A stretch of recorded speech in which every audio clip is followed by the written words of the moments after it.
Welcome back, JMA family. The objective of today's lesson is for students to understand the meaning of entrepreneurship and be enlightened on what it takes and the spirit, the mindset of embarking on the journey of entrepreneurship throughout their lifetime.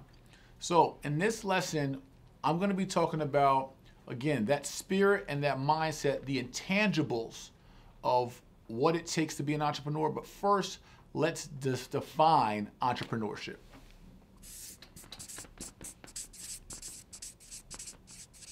Right? So, entrepreneurship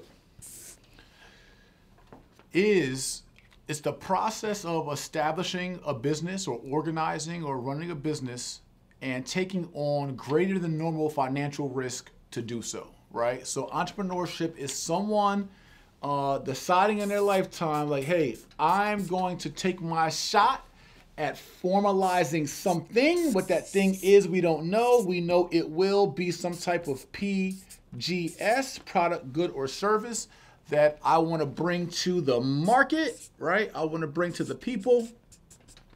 We'll make a bunch of people over here, and or institutions, right? Or organizations, or whatever it is.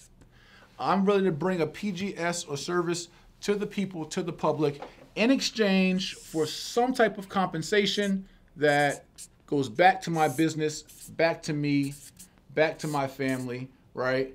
And I'm willing to take some type of greater than normal financial risk in order to do so.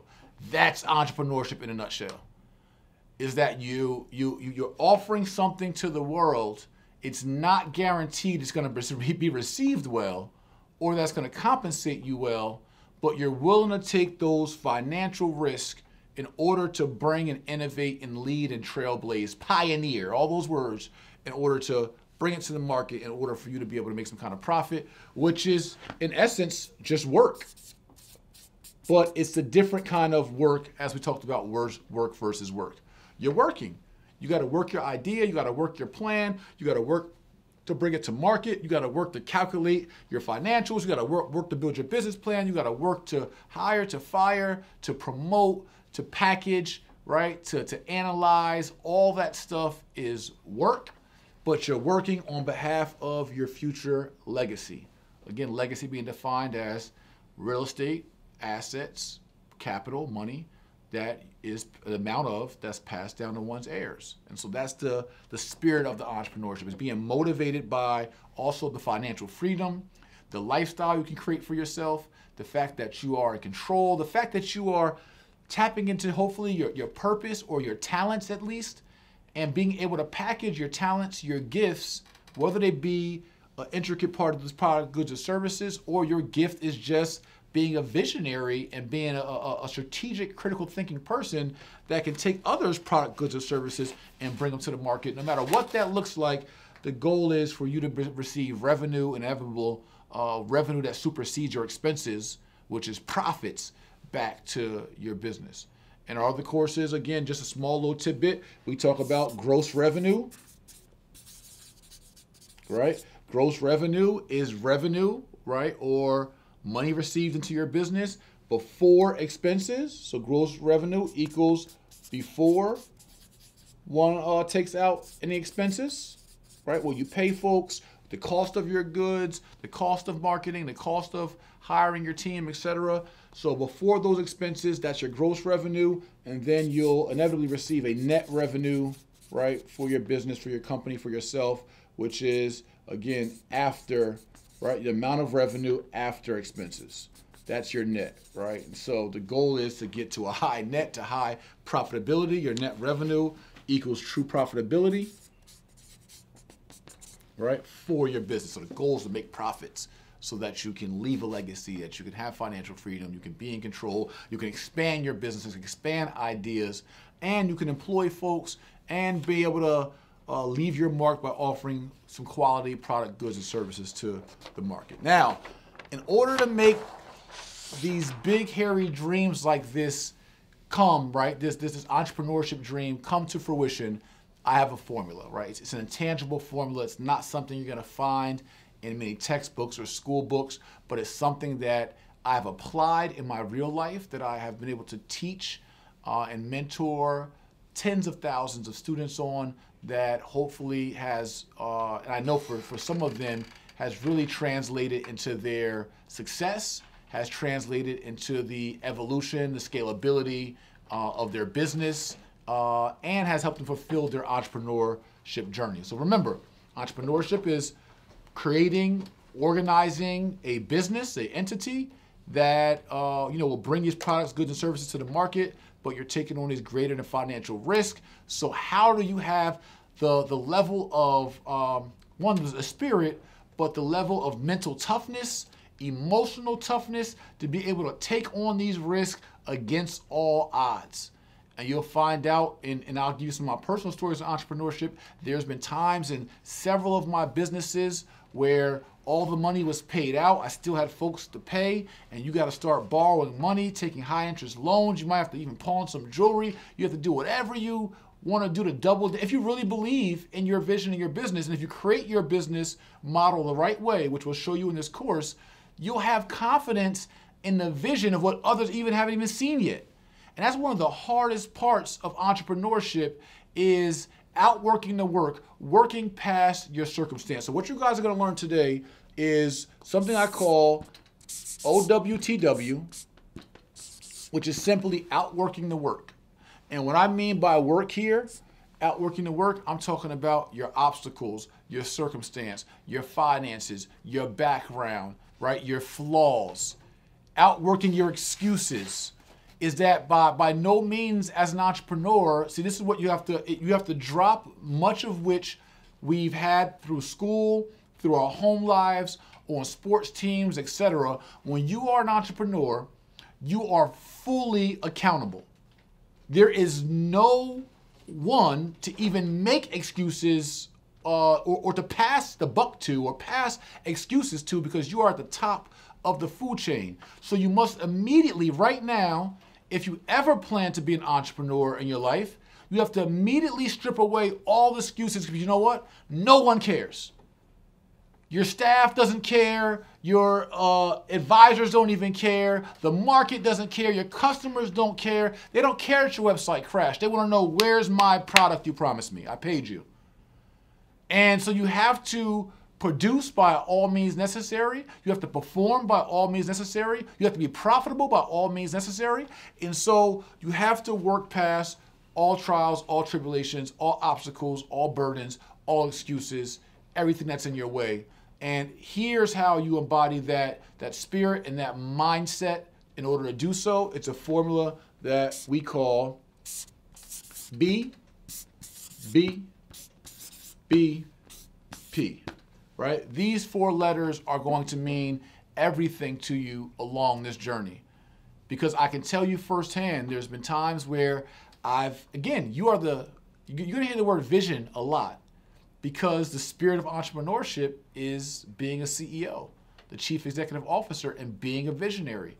Having seen something or seen an opportunity, right? Seen an inconvenience, seen a problem you can solve, seeing something in the marketplace somewhere that has sparked with you an interest that you believe you could fill that void if given the right opportunity, the right infrastructure, the right personnel, right? Or by taking the bulls on the horn and doing it yourself.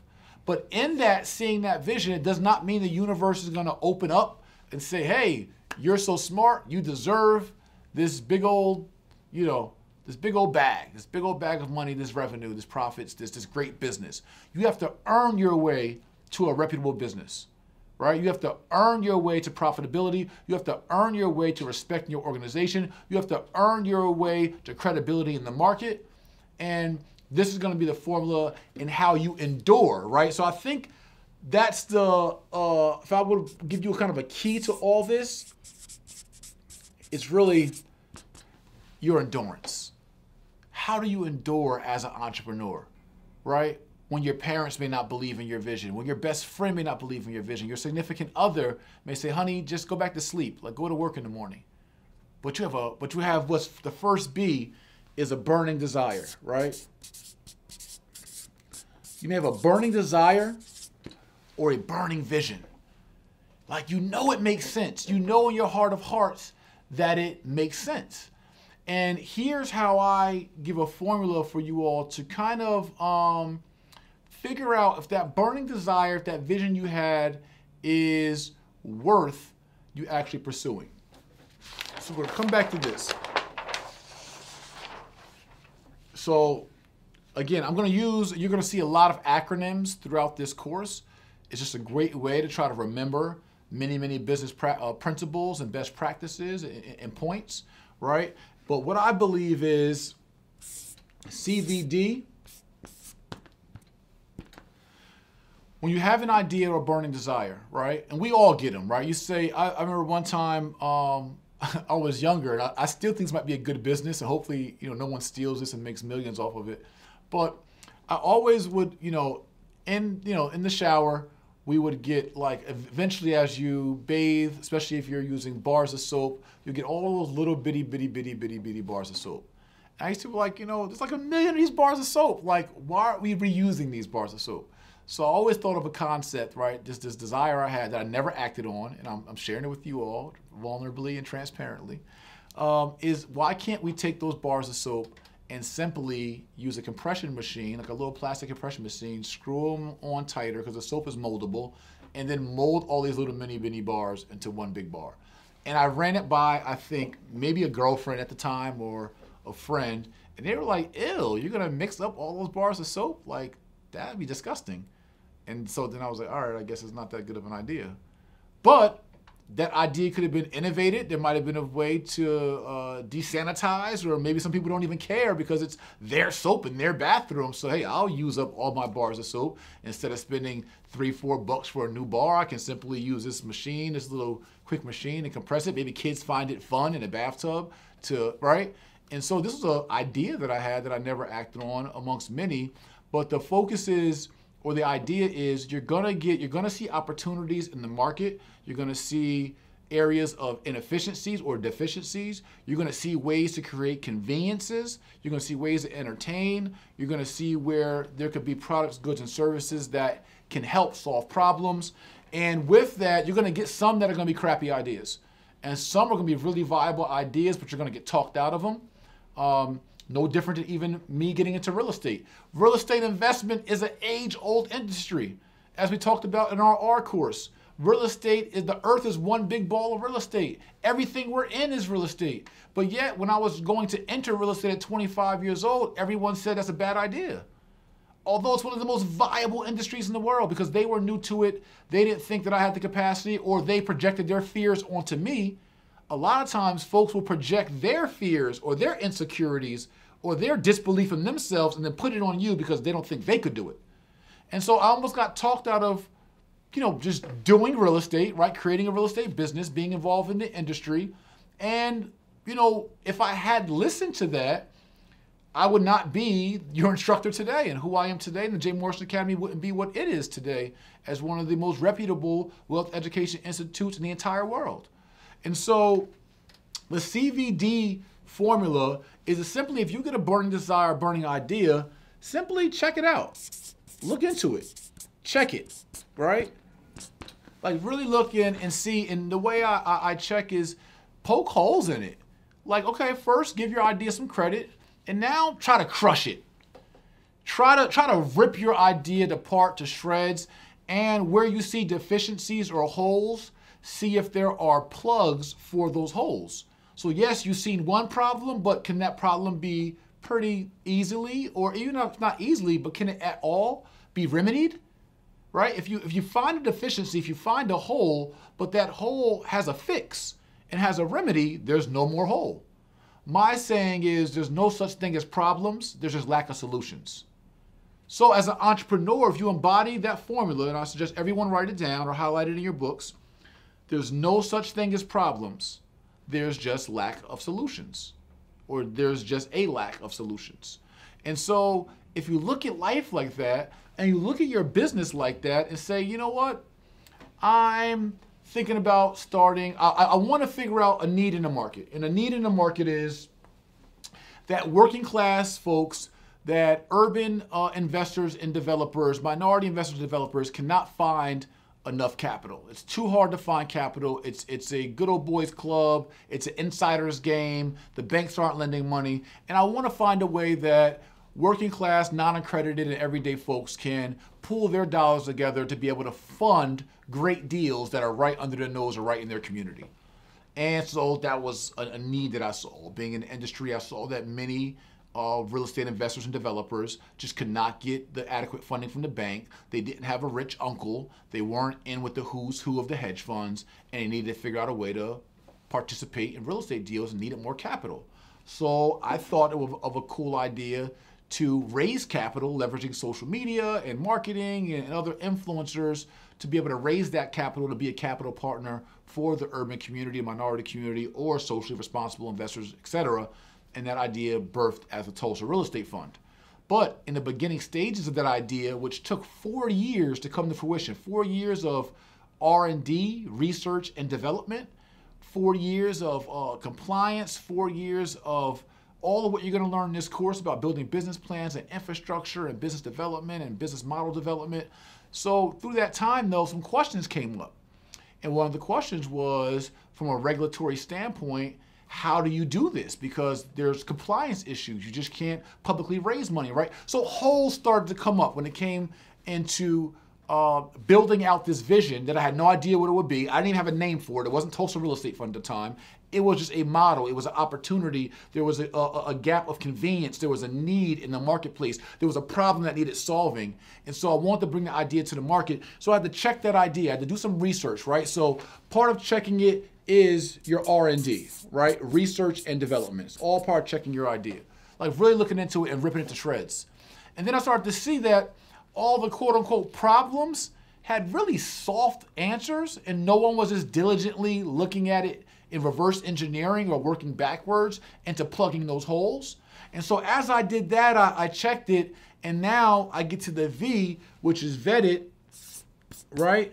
And now it's okay, I wanna vet this idea, and I wanna see if, basically a double check it, right? So I say check it, vet it, right? Is maybe 2 T's in vet it, maybe, I think so. I'm not the best speller, but I add really fast. So you check it, you vet it, and then, so your vetted part might be to bring in others, right? So you might bring in advisors, right? Just second parties to look at it, to say, hey, am I crazy about this idea? And I don't mean necessarily just asking, you know, your Aunt Toot or your Uncle Skipper. I'm talking about really looking at professionals who have experience in whatever business that you are pursuing, those who can actually offer some expertise or experienced insight, and really look at like, hey, am I crazy for this idea? Or it could be family and friends who are critical thinkers and that have some, you know, some proven track record of success. But it's always about, okay, I checked it, I like it. I looked at the holes, they're fixable. Now let me vet it and see if there's another opportunity for, or there's any more holes that my mind is just not caught, or someone experienced can say, hey, you know what? That sounds good, but you may want to think about this. This is where your hurdle would be based on my experience. So you vet it.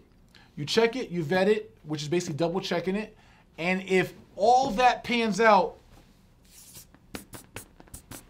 you just do it. You start to take action and you begin to pursue that particular business opportunity. And so a lot of times we get caught in the check it phase, or someone checks us out of it by talking us out of it or projecting their fears on us, and we never even really look at, are there solutions for these holes? Have we double vetted it and get into doing it? And a lot of our ideas just get buried in our heads and they never come to life, right? And so as you get a burning idea, again, check it, vet it. If you checked it and vetted it and you know that, hey, there might be some holes, but I pretty much poked them, it's just time to do it. It's time to act on that burning desire, right, or that burning vision, right? So we have the B, burning desire and burning vision. So next is what we call BAG, big, hairy, audacious goals, right? So I'm talking about big, super goals. Like I said, bringing a new invention to life, creating a new fund that's never been created before, creating a school like the Jay-Morrison-Academy when you never even went to college yourself. but you saw a gap in the market that wealth education was not being taught proficiently, relatably, accessibly, or affordably. So everyone who wanted to teach something similar to RBCs, wanted to teach wealth, entrepreneurship, and real estate, were putting these big price tickets on it, for one, which the knowledge does deserve big price tickets. It's specialized knowledge. It's life-changing knowledge. It's priceless knowledge. But if the price ticket's so big that the everyday person can't get to it, you're not really making the change in the world and impact that I personally would like to see, right? So we had to make wealth education more affordable. We also saw that it wasn't really accessible. You had to go to these big conferences or these expensive masterminds in order for you to be able to get access to the information. So we wanted to bring it into the world into an accessible way. And then we saw that even when it was taught and you could afford it or could get access to it, by the time you got through the lecture, you just mostly were just scratching your head because it wasn't taught in a relatable fashion, in a relatable way, where the everyday person who didn't come from wealth or may have not had the highest level of exposure to the financial industry or comprehension could understand it, right? And so we want to make a big, hairy, audacious goal of founding a school, although we've never even been to or run schools before, right? So a lot of times in this big, hairy, audacious goals, again, you're going to be just not this visionary. It's cool to have a vision. Anyone can have a vision, but you got to be a pioneer. You got to be a trailblazer. You got to be an innovator. Meaning you have to step out front. Sometimes with no model in front of you. Sometimes with everyone doubting against you, but have confidence in your desire, confidence in your vision, confidence in your CVG that you checked it, you vetted it, and now and now you're doing it. And so in order to be the best entrepreneur, and mind you, not only do you have to do this, you may have to do it again after failure. You may have to do it after 3 failures and still be willing to bet on your burning desire and still have big, hairy, audacious goals. When I first entered the real estate industry, I started as a small-time real estate agent and loan officer, and had some, pretty significant success my first few years. And then as I elevated into the industry, coming out of an inner city and urban environment, I then, through research, because I wanted to challenge myself, and I had a burning desire, I got bored with everyday residential inner city urban real estate, right? And being Mr. Real Estate to that market. So I wanted to sell and to participate in the multi-million-dollar, mansion, celebrity home listings, right? That million-dollar listing kind of approach to the industry. And so in order to do that, I had to go into a different market. And so for me, living in New Jersey at the time, I Googled richest towns in New Jersey. And Alpine, New Jersey came up, which was not only the richest town in New Jersey, Alpine was the richest zip code in all of America. And so here I was, someone with a bruised past, no college education, some success in the inner city market, but never having operated, functioned, or any relationships in the high-end space, in the high-end market, but still took 9 interviews in 2 days, right after researching Alpine, New Jersey. Took 9 interviews of real estate brokerages in that area, and then stepped out with a burning desire and burning vision to go innovate and be one of the first in that space, and became the first African man in America hired by prominent property Sotheby's International Realty. And then not only did I break into the market, into one of the world's leading luxury real estate companies, but I also then announced myself as a celebrity realtor, as was my burning vision to be able to bring real estate to pop culture and bridge the gap between real estate and pop culture. That was my mantra. But by doing so, by being the celebrity realtor, although I had 0 celebrity clients, but I had a vision and I would walk into that vision. My point is, as you go through life, as you go through entrepreneurship, you're going to be announcing, envisioning, innovating, pioneering, and trailblazing new ideas, new products, new goods, new services, new initiatives, a new brand or new image for yourself, and you have to be able to do it against all odds, against all naysayers, because you checked it, you vetted it, and you believe it's time for you to do it, regardless of how anyone projects any fears on you. You got to walk out your big, hairy, audacious goals. And you got to set goals that are big enough for you to chase that. Even if you didn't reach that goal, right? They say like, you know, if you dream or reach for the moon, you'll fall somewhere amongst the stars, right? So you don't even want to dream for the sky. You want to go all the way for the moon, all the way for the outer universe, so that even if you don't reach your big, audacious goal, you're still amongst the stars. You're still successful. And so I did that in my personal life. And again, it landed me somewhere fair and in a good place that I was able to innovate and bring on other ideas. And you never know as an entrepreneur where your initial vision will then be piggybacked or it will be synergized with another vision, either of your own or someone else, just by following that universal energy, taking those steps. And then there might be other business opportunities on the other side that you didn't even know were waiting for you, but you never could have got to them or explored them had you not trailblazed or innovated on your own for yourself. And so that's all part of the work in business. It's all part of your risk threshold and tolerance, and it's all a part of following your burning desire, your big, hairy, audacious goals, and being intentional about those goals. And so many of you will, as you follow our school and you follow me as an instructor, you guys will see that one of my favorite words is being intentional. Being intentional means to do something on purpose, right? So we don't do it by accident. You don't build wealth by accident. You don't build reputable and sound businesses by accident. You don't build legacy by accident. You must do them on purpose. You must move intentionally. And so you don't conquer and exploit, leverage, and build or capture or succeed in big, hairy, audacious goals by lollygagging and doing it on accident. And part of being intentional is really figuring out, how do I focus in? How do I hone in? How do I lock in on this opportunity and make sure that all my energy and effort focuses on this opportunity?